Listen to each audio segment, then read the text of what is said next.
I want to move now to the middle of the hexaflex. So up at the top, you'll see present moment. And present moment is not where Emery is. So they're very inflexible around this. Emery is stuck in the past, ruminating, and in the future, worrying. It's like their body's in one place, but their brain's in another one.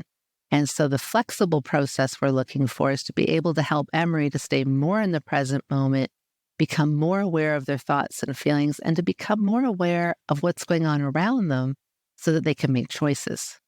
So that is definitely one of the processes that needs some work for Emery. On the bottom of the middle, we have a tricky one. It's called self as content.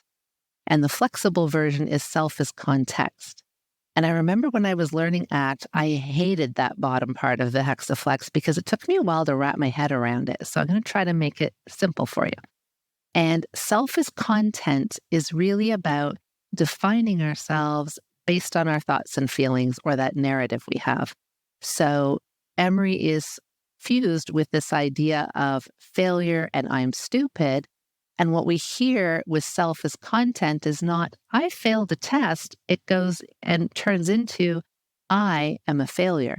So we take a thought, we take a feeling or a moment in time, an experience, and we're so fused with it. Remember I said the processes overlap, and here's where it happens, that it just becomes our sense of I.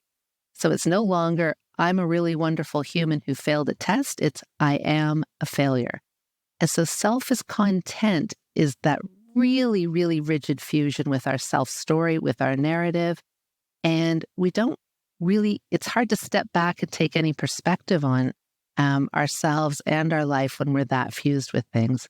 So the flexible version that we're going for is what we call self as context, where the self is just a context for everything. And I'll give you a little example of what I mean. So the more flexible version of self as content is what we call self as context, where we want to change the context in which we relate to our sense of self. So if we have thoughts and feelings, we want to get a little bit of distance from them as just things that show up inside that we can look at.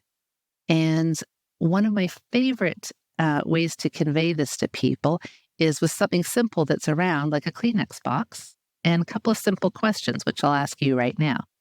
Is the Kleenex the same as the box? I'm hoping you might say no. If I take some out, has the box changed? If I put some in, has the box changed? If I were to fill this with pencil, crayons, erasers, maybe pour some coffee in it, kind of silly, but I know sometimes it throws teens off and gets their attention. Would the box change? Ultimately not. And you could use a coffee cup for this, a garbage can. The idea is the box is just the container for what's inside. Thoughts and feelings can come and go. We get to just hold everything. We can look at it. So we get that lift off and just a distance perspective to look at what's inside.